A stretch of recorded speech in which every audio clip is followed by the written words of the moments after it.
오늘은 느헤미야 2장 17절에서 20절의 말씀으로 수치를 아는 백성이라는 제목으로 함께 은혜를 나누려고 합니다. 우리가 사람을 판단하는데 사용되는 세 가지 치가 있습니다. 그 첫 번째가 눈치, 두 번째가 염치, 그리고 세 번째가 수치입니다.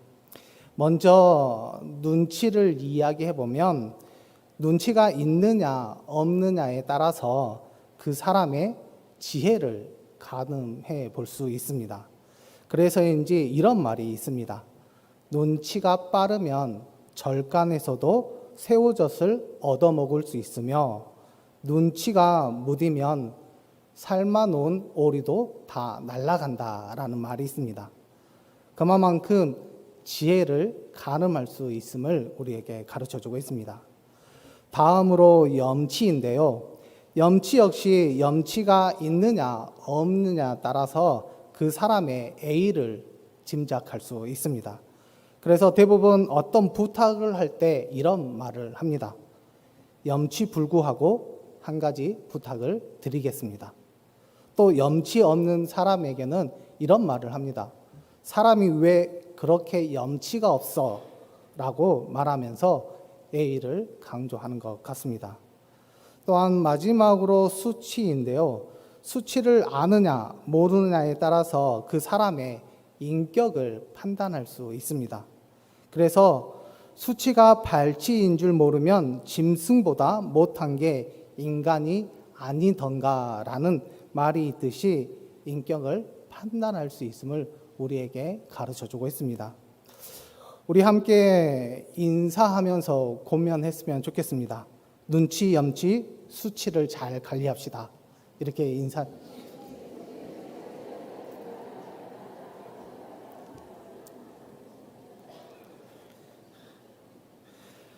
네, 우리가 잘 알다시피 어리면 어릴수록 수치를 잘 모르는 것 같습니다. 특히 어린 아이를 보면 옷을 벗어도 부끄러움을 모르고 유치한 짓을 해도 부끄러운 줄 모릅니다.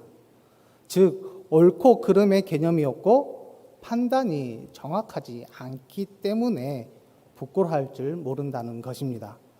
또한 악하면 수치를 잘 모릅니다. 양심이 무뎌졌고 선의 기준이 무너졌기에 부끄러움을 느끼지 못하는 것입니다. 탈무드에서도 수치에 대해서 이렇게 소개하고 있습니다. 사람의 존재 가치는 수치를 안다는 데 있다. 수치를 아는 사람은 쉽게 제약에 빠지지 않는다라는 말이 있습니다. 즉 이 말은 수치를 알면 인간답게 살아갈 수 있으며 수치를 알기에 죄의 부끄러움과 두려움을 경계하며 쉽게 제약에 빠지지 않는다라는 말을 지금 의미하고 있습니다. 그렇다면 이스라엘 백성들은 수치를 아는 백성이었을까요? 아니면 모르는 백성이었을까요? 그들의 반복적인 죄의 모습을 보면 수치를 모르는 백성이었습니다. 그래서 스바냐 2장 1절의 말씀을 보면 이렇게 나와 있습니다. 수치를 모르는 백성아 모일지어다 모일지어다. 하나님께서 이스라엘을 수치를 모르는 백성이라고 지금 부르고 계십니다. 그러면서 진노가 임하기 전에 빨리 와서 회개하고 수치를 면하라고 그들에게 부르고 있는 것입니다.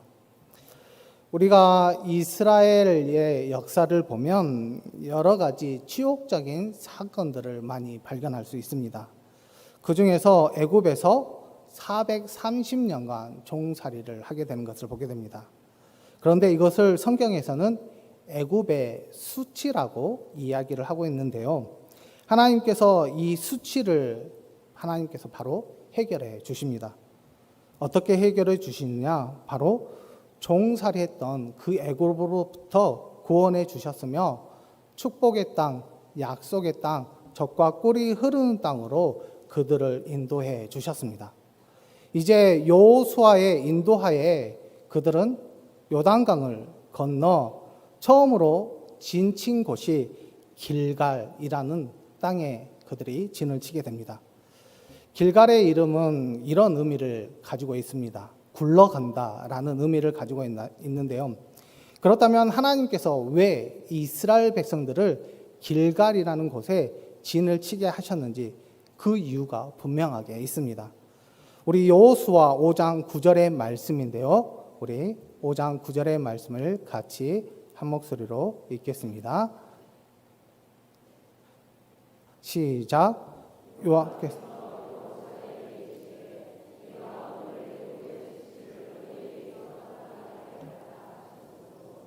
그곳 이름을 오늘까지 길갈이라 하느니라. 아멘. 애굽의 수치가 너희에게서 떠나가게 하셨음을 알리기 위해서 길갈이라는 곳에서 그들에게 머물게 해 주셨다라는 것을 하나님께서 여호수아를 통해서 분명하게 말씀하고 있습니다.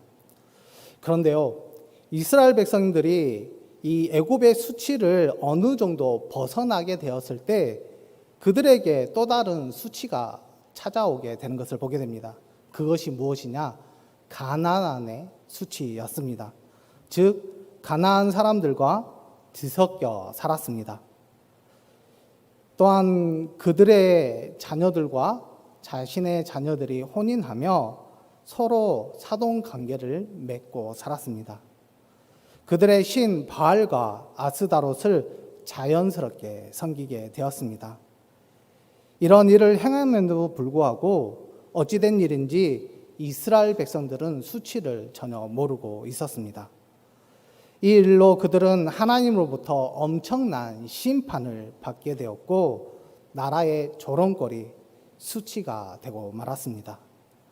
만약 이스라엘 백성들이 우상을 섬기는 것, 이방인들과 같이 생각하고 생활하는 것, 세상과 벗하고 사는 것, 이 모든 것이 수치임을 알고 있었다면 과연 그들에게 이런 불행이 찾아오게 되었을까요?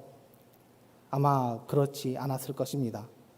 결국 이것이 이스라엘의 비극이 되어 세상 속에서 이방인들 사이에서 수치를 당하면서 살아갈 수밖에 없음을 우리에게 가르쳐주고 있습니다. 우리 역시 또한 교회가 사명을 다하지 못하면 세상으로부터 수치를 당할 수 있습니다. 성도가 사명을 다하지 못하고 세상 사람들과 똑같이 살아간다면 세상 사람들로부터 수치를 당할 수밖에 없습니다. 바라옵기는 교회와 성도가 세상으로부터 세상 사람들로부터 수치를 당하는 일이 없도록 늘 노력하시고 칭찬받을 수 있는 우리 금옥교회 성도 여러분들이 되기를 간절히 소망합니다. 성경에서 나오는 탁월한 지도자 역시 수치와 관련된 인물들이 있습니다. 그 중에서 다윗이 어린 시절 정쟁터에서 블레셋의 골리앗이 이스라엘을 모욕하는 것을 보게 됩니다.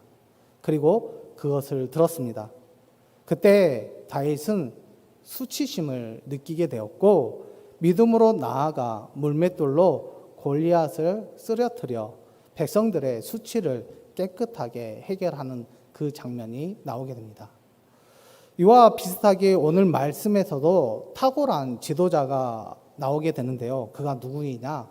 바로 느헤미야입니다.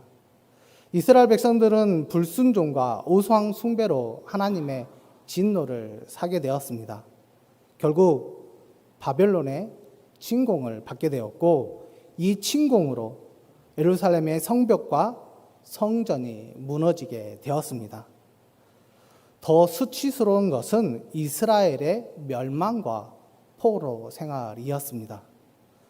그럼에도 하나님께서는 여전히 이스라엘 백성들을 사랑하셔서 은혜를 베풀어 주시는데 3차에 걸쳐서 70년 만에 고국에 돌아오게 하신 것입니다. 그 1차 귀환은 수르바벨을 지도하에 이제 고국으로 돌아오게 되는데요. 그들이 가장 먼저 했던 것이 성전의 재건축이었습니다. 그리고 2차 귀환 때는 에스라의 지도하에 고국으로 돌아와 그들이 가장 먼저 했던 것이 신앙 훈련을 강하게 훈련받게 됩니다. 그리고 마지막으로 3차 귀환은 이 오늘의 주인공인 느헤미야가 지도자가 되어 돌아오게 되는 과정들을 보게 되면 느헤미야가 바사의 수상궁의 예루살렘의 비참한 그런 사항을 다 듣게 되는 것을 보게 됩니다. 그는 눈물로 금식하며 기도했습니다. 즉 느헤미야의 그 금식과 눈물의 기도는 나라의 어려움과 또한 민족의 비참할 수밖에 없는 그런 상황의 눈물이었으며, 또한 하나님께서 택한 백성들, 그 백성들이 이렇게 살아갈 수밖에 없는 그 한탄이 섞인 눈물로 하나님 앞에 간구하는 그의 모습을 보게 됩니다. 결국은 느헤미야가 고국으로 돌아와서 예루살렘의 성벽이 무너진 상태를 확인하게 되었고, 그는 그 심각한 상황 가운데 더 심각한 것을 발견하게 되는데, 그것이 무엇이냐? 바로 백성들의 무너진 마음이었습니다. 이것은 패배의식에 사로잡혀 있었고, 어떤 의지도 어떤 의욕도 없이 그저 그렇게 살고 있었던 이스라엘 백성들의 모습을 발견하게 된 것입니다. 하지만 느헤미야는 이 백성들이 자신에게 절실하게 필요했습니다. 왜냐하면 성벽을 재건하는데 이 백성들이 필요했기 때문입니다. 이때 느헤미야가 빼든 카드를 한 장 이렇게 들게 되는데요. 그것이 무엇이냐? 바로 수치입니다. 그래서 오늘 본문 말씀 17절의 말씀을 보면 이렇게 나와 있습니다. 후에 그들에게 이르기를 우리가 당한 공경은 너희도 보고 있는 바라. 예루살렘이 황폐하고 성문이 불탔으니 자 예루살렘 성을 건축하여 다시 수치를 당하지 말자 하고 라고 지금 말하고 있는 느헤미야의 모습을 보게 됩니다. 지금 우리가 당하고 있는 공경, 이미 예루살렘은 황폐하였고 성문은 불에 탔기 때문에 지금 너희들이 보고 있는 사실이 분명하지 않느냐. 그런데 여기에서 느헤미야가 말하고 싶은 것은 바로 이것입니다. 하나님의 성전이 있는 성벽이 허물어졌고 성문이 불탔기 때문에 이것이 우리의 수치가 된다라는 것입니다. 이런 수치를 그대로 그냥 내버려 둔다면 이방인의 조롱거리가 되는 것뿐만 아니라 우리가 다른 사람의 여러 가지 어려움을 당할 수 있음을 그들에게 말하면서 빨리 이것을 속히 재건할 것을 그들에게 촉구하고 있는 말씀이 우리가 읽었던 본문의 말씀입니다. 즉 느헤미야는 수치를 면할 수 있는 길은 하나님께 기쁨을 드리는 일이 바로 수치를 면하는 일이고, 또한 우리가 수치를 면하게 되면 새로운 삶이 기다리고 있음을 느헤미야는 알고 있었던 것입니다. 그래서 성벽과 성문이 무너지는 것을 수치스러운 일이기에 이스라엘 백성들에게 아주 분명하게 그리고 강한 어조로 그들에게 설득하면서 몰아붙이고 있는 그의 모습을 발견하고 있을 수 있습니다. 그 결과 어떻게 되었을까요? 하나님의 은혜와 인도하심으로 큰 변화가 일어나게 됩니다. 우리 18절 중반부의 말씀인데요. 이렇게 나와 있습니다. 그들이 말이 일어나 건축하자 하고 모두 힘을 내어 이 선한 일을 하려 하매.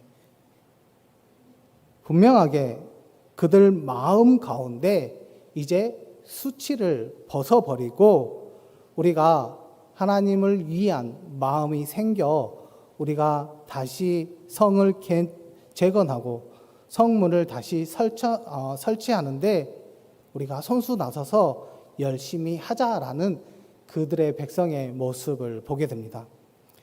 이것은 백성들의 수치를 자극하여 하나님의 놀라운 역사를 이룬 지혜로운 지도자 느헤미야가 이렇게 할 수 있었다라는 것입니다.